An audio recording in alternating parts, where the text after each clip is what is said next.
In the Belgorod region, a Ukrainian Su-34Jet air defense system was preparing to strike a Russian airbase located in Russian territory. In response, a Russian Su-34 aircraft equipped with a FAB-500 aerial bomb took off to destroy the Ukrainian Su-300Jet system.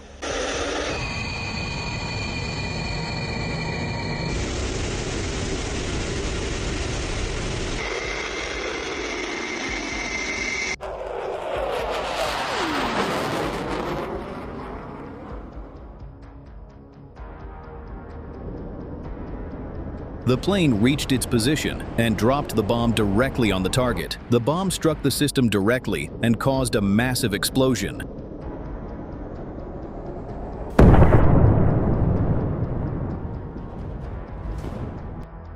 Within moments, the Ukrainian Su-300Jet system was completely destroyed. However, as the Russians celebrated their success, they had no idea what was about to happen next.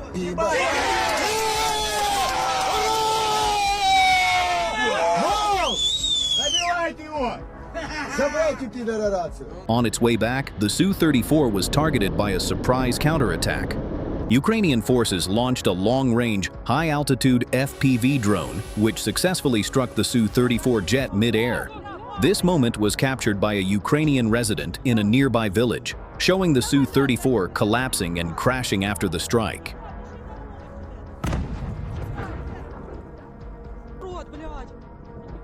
Moments later, another footage confirmed the complete destruction of the Russian aircraft, demonstrating once again how effective and precise Ukrainian FPV drones have become. Meanwhile, on October 3, 2025, in the southern Pokrovsk region, Ukrainian Leopard 2A4 tanks opened fire on several Russian hidden positions concealed within abandoned buildings. These structures were believed to be sheltering Russian UAV operators who had been conducting covert missions and causing significant damage to Ukrainian forces in the area. The Leopard tank advanced to its designated position and fired multiple rounds, striking the targeted buildings with precision.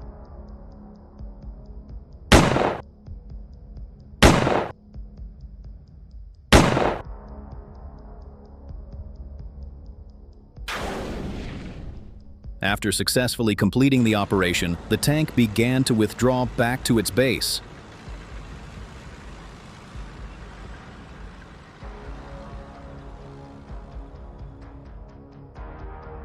Because in that area, Russian UAV operators had previously launched multiple drone attacks, causing significant damage to the Ukrainian military.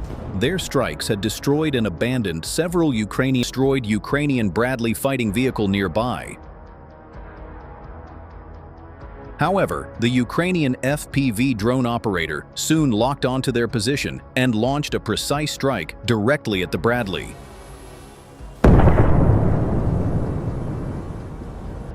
One of the soldiers managed to flee from the spot, but the other two remained hiding beneath the vehicle moments before another drone strike hit the same target again. After that, the Russian soldier quickly came out from his hiding position, picked up his rifle, and prepared to fight back. He had already spotted the approaching drone and tried to shoot it down, but his effort was useless. Thinking he could find a safer place, he crawled deeper under the destroyed Bradley, but just at that moment, another Ukrainian FPV drone flew in and struck directly under the vehicle.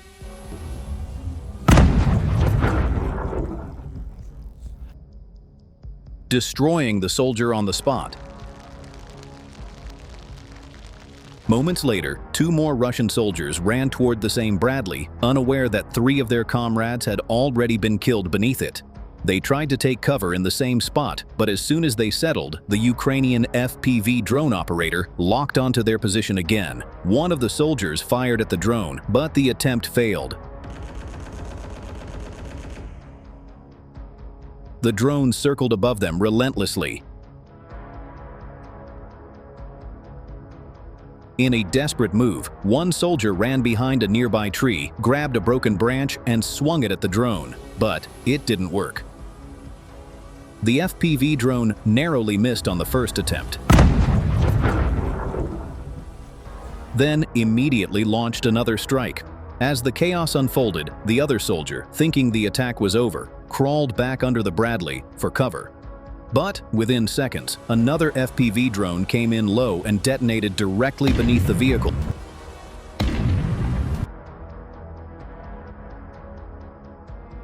Killing the soldier instantly.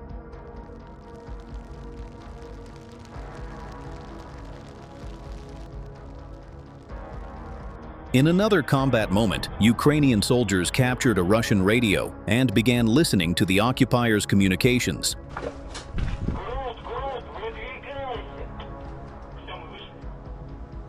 Using their intercepted chatter, they identified the enemy's position near a group of abandoned buildings. Вийшло з першого під'їзду. Зараз почекай, хай вийдуть за камінців. Moments later, several Russian soldiers emerged from their hiding spots, unaware they were being watched. The Ukrainian soldiers were already in position and ready. As soon as the Russians stepped out, the Ukrainians opened fire, taking them completely by surprise.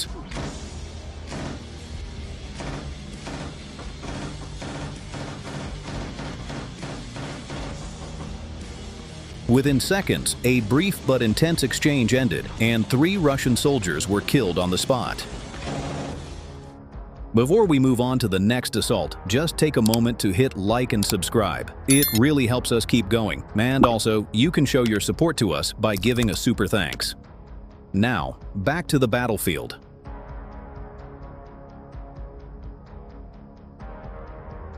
Those strikes change everything. A small drone, a single hit, and a plane or launcher that seemed threatening a moment ago is gone. That's the power of FPV drones at work. FPV means first-person view. The operator sees live video from the drone and flies it like a miniature attack aircraft. Fast, low, and precise. These are not expensive missiles. They are compact quadcopters built to move quickly into gaps, hit weak points, and disappear. Typical strike FPVs carry about half a kilo to 2 kilos of explosive or shaped charge.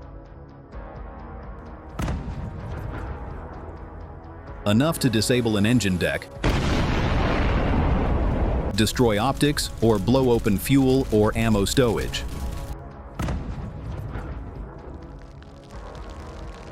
When a drone hits an aircraft parked on a strip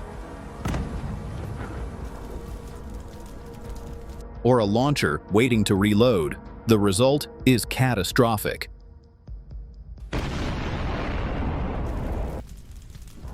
Range and endurance are short. Most FPVs fly a few kilometers and stay in the air for 5 to 15 minutes. That forces tactics, forward launch teams, quick attacks, and high tempo.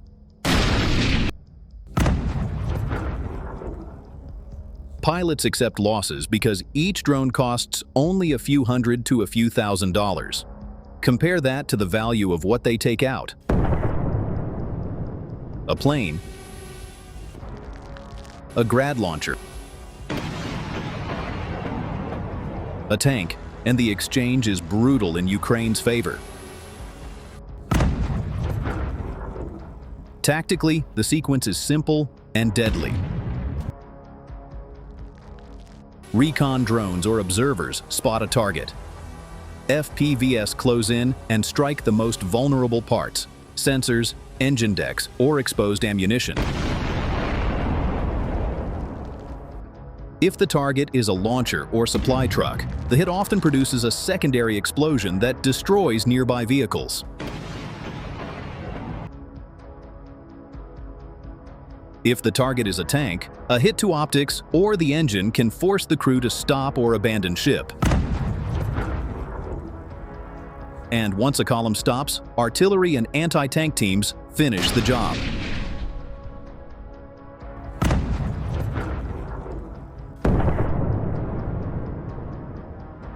But there are some limits. Bad weather, smoke, and active short-range air defenses reduce effectiveness. More advanced electronic warfare and jammer systems can break the video link or force pilots to rely on less precise control. But every counter costs resources. Shooting down a $500 drone with a missile or interceptor is expensive and not always practical. Jamming works, but it complicates friendly comms and needs constant power and support. On the battlefield, the effect is not just physical destruction, it is psychological. Crews in tanks, pilots on strips, and logistic drivers know that any stop can be fatal. That fear slows movement, breaks timing, and causes mistakes. Abandoned vehicles, broken convoys, panic. Once morale slips, the defender's job gets easier. Numbers matter too. Open reporting and footage point to hundreds, sometimes thousands of FPV sorties in contested sectors over weeks and months. Loss rates for those drones are high. But the low cost, combined with high impact, keeps Ukraine fielding them at scale. That mass use forces adversaries to divert resources to counter drone measures and to move more cautiously.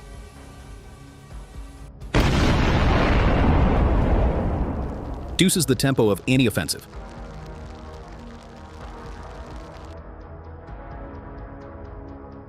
On October 3, 2025, 2 Russian BMPs carrying over 20 soldiers were on a mission when the first BMP was struck by a Ukrainian FPV drone.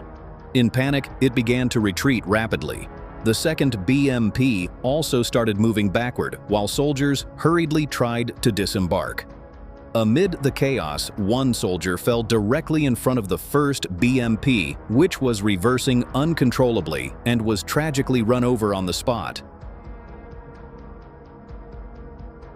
Moments later, another injured soldier tried to jump out from the second BMP, but fell under its tracks as it moved backward, crushing him instantly. The remaining soldiers, realizing the situation was out of control, ran toward the damaged vehicles in an attempt to regain control. But the first BMP, now fully out of command, rolled straight into a large trench created by earlier Ukrainian shelling. The soldiers scrambled across the open field, crawling for cover, but before they could reach safety, another Ukrainian FPV drone locked onto the BMP's position and launched a direct strike. The explosion was massive. Flames and debris shot high into the air. The second BMP, caught nearby, also exploded catastrophically, turning the entire assault into a complete disaster for the Russian side.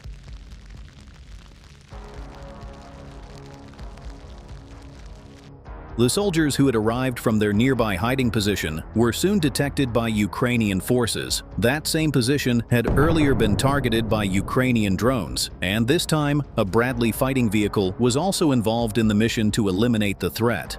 The Bradley continuously fired toward the Russian positions,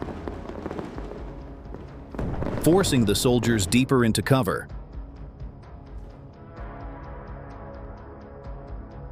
To completely destroy the remaining Russian troops, a Ukrainian FPV drone was launched. The drone carefully scanned the entire area, locking onto the exact house where the soldiers were hiding. It dove straight toward the target and exploded, killing all the Russian soldiers on the spot and leaving the position completely destroyed. This assault was already a failure from the very beginning. In the area, at least 5 to 6 Russian tanks had already been destroyed during earlier engagements. Despite that, 4 new tanks advanced, attempting to continue the offensive, but their fate was no different. The first leading tank struck a hidden mine and exploded instantly. Moments later, another tank following behind hit a second mine, erupting into flames. Just after that, a third tank detonated another mine, sending debris flying several meters into the air. One tank tried to move cautiously, maneuvering around the wreckage of the first, but it too struck a nearby mine and was destroyed. To ensure no soldiers survived the failed assault, Ukrainian forces deployed cluster munitions over the area. The entire attack ended not by heavy gunfire, but purely by the minefield itself.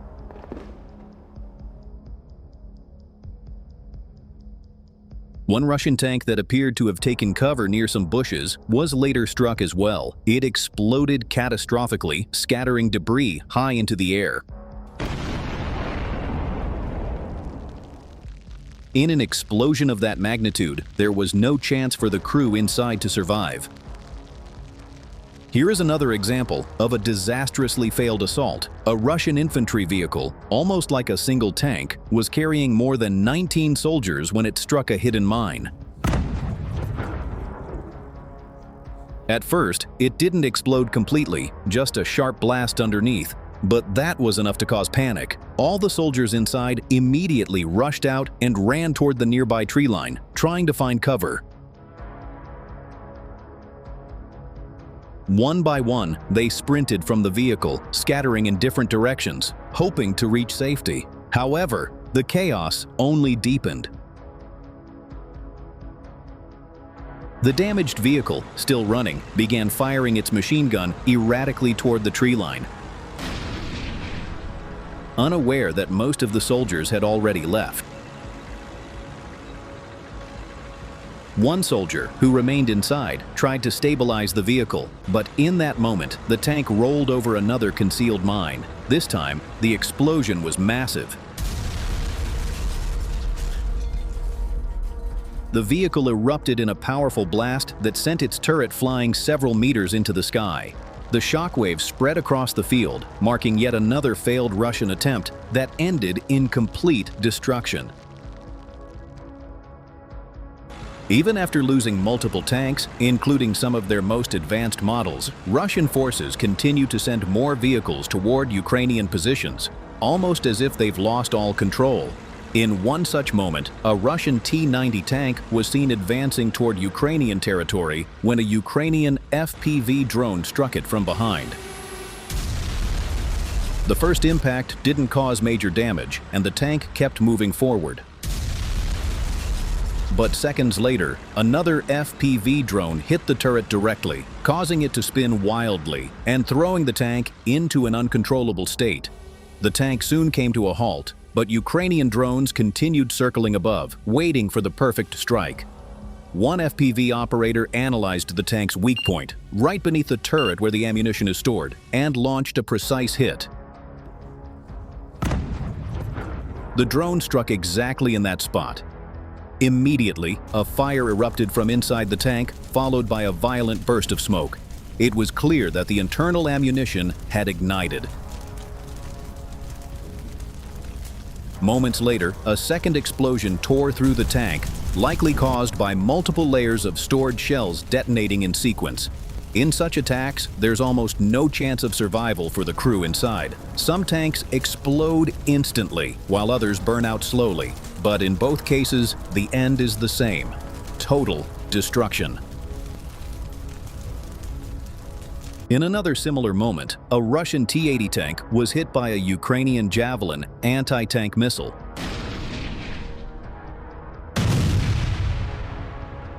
The footage, shared even by Russian sources, shows the missile striking with pinpoint accuracy. The explosion was so powerful that it sent debris several meters into the air, once again proving the devastating effectiveness of Ukrainian Javelin systems against Russian armor on the battlefield. Destruction of tanks on a battlefield is normal. What isn't normal is the speed at which those tanks, and the men inside them, are being lost. In the early months of this conflict, Russia relied on massed armor and momentum. Tanks rolled forward, columns pushed, and the logic was simple. Numbers and weight would win the day. In the last 3 to 4 months, that logic stopped working. The rate of loss, tanks burning, APCS abandoned, infantry cut down or taken prisoner, accelerated. That shift has changed the whole fight. A big part of that change is FPV drones. These small, fast drones don't replace artillery or tanks. They add a layer to the battlefield that didn't exist at scale before. A low-cost, high-precision hunter that finds and finishes targets small and large. A single FPV strike can disable a tank's optics, blow out an engine deck, or set off a vehicle's ammunition. When that happens in a column, the result is cascading. One vehicle slows or stops, the next piles up, and suddenly, an entire attack collapses into a burning mess. Look at the tanks themselves. Russia fields modern variants like the T-90, powerful, armed with a 125mm main gun, and protected by reactive armor. Those tanks are not weak on paper.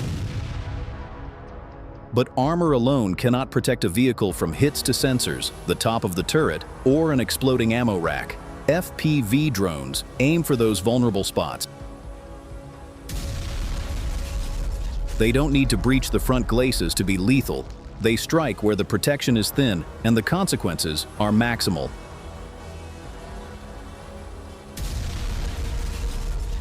Tactically, the process is simple and brutally effective. An artillery or recon drone spots a moving column.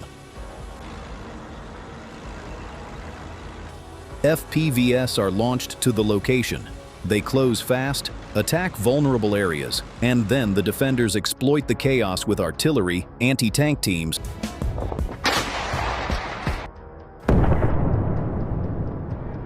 or follow-on strikes. Mines and obstacles do the rest.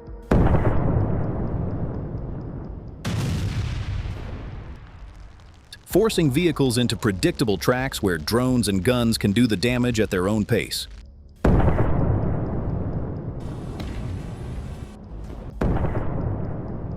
Imagine being a Russian tank crew on that road. The engine is running, the driver watches a map, the commander is listening to orders. Somewhere ahead, a vehicle has gone up in flames. Above, there is a faint buzzing you can't quite localize. That noise could be a cheap drone. It could be watching your hatch, your optics, your engine deck. Every pause to check or repair becomes a moment to be seen and hit. That knowledge changes how the crew behaves. They hesitate. They rush. They make mistakes. Morale drops. That psychological pressure is as decisive as any missile. FPV systems are effective because of a few simple facts. They are cheap compared with the targets they kill. A strike drone can be built or fielded for a few hundred to a few $1,000s. The things they destroy: tanks,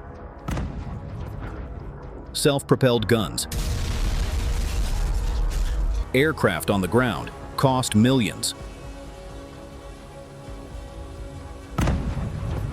That cost imbalance lets defenders accept losses and keep launching attacks. Second, FPVs are fast and fly low. They avoid many radar and air defenses designed for larger threats. Third, they are precise. A trained pilot sees the target through the drone's camera and can aim for the weakest point. There are technical limits, of course. Most strike FPVs have short flight time, typically minutes rather than hours, and limited range without relay systems. Weather, smoke, and jamming reduce their effectiveness. But in many frontline situations, those limits matter less than the simple fact that a launcher, a parked aircraft, or a refueling column must stop sometime.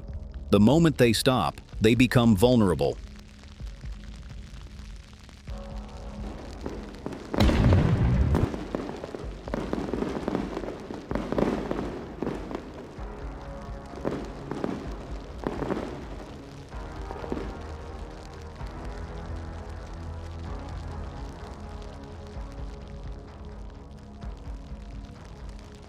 This new reality shows in the numbers. Russia still has many tanks and armored vehicles on paper. But losses over recent months. Many thousands of armored vehicles destroyed, tens of thousands of casualties reported in open estimates, have a real operational effect. You can replace a vehicle eventually, but you cannot instantly replace trained crews, logistics lines, or the morale hit of repeated failures.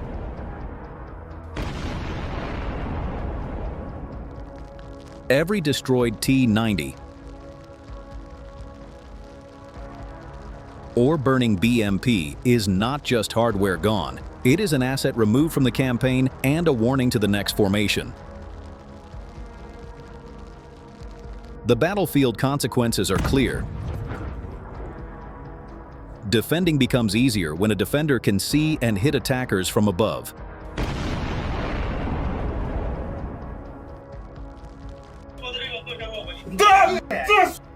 From standoff distances and in small, precise strikes. Attackers must now solve new problems: how to move without being seen, how to protect their top armor and sensors, how to secure resupply and recovery under constant overhead surveillance. Until those problems have practical solutions, massed armor pushes will remain vulnerable. Another change is the multiplication effect of captured equipment and intelligence. Soldiers forced to abandon vehicles leave behind tools and data. Crews captured in the field provide information. Captured vehicles can sometimes be recovered and reused. The attackers' losses quietly strengthen the defenders over time. There are also tactical answers being tried: better active protection systems, more effective camouflage, and movement discipline. Counter drone jammers and layered short-range air defenses. But each counter costs money, training, and time. Shooting down a cheap FPV with an expensive interceptor wastes resources. Jamming can work, but it complicates friendly communications and requires energy and planning. At scale, those measures are hard to sustain without secure logistics and training. Things Russia is increasingly strained on. What this all means in the short term is that recent months have favored the side that uses cheap, flexible tools well and integrates them with heavier systems. Ukraine has blended drones, anti-tank missiles, modern Western armor, artillery, and battlefield engineering into a system that punishes exposure. That is the reason the tempo changed. Early dominance from raw force gave way to a more vulnerable, visible battlefield, where small weapons inflict strategic damage. Finally, it's worth repeating the human angle. For a soldier inside the tank, whether attacker or defender, This is a new form of danger. The possibility that a single drone can end a life in seconds changes choices on the ground. It shapes how units move, how they rest, how they fight. That human factor, multiplied across thousands of men and machines, has become one of the decisive variables in the campaign. Now, if you liked this video, check out another one where a Ukrainian F-16 spots a massive Russian convoy moving forward, and within seconds launches missiles that destroy the entire column. It's right here on the end screen. Click and watch it now.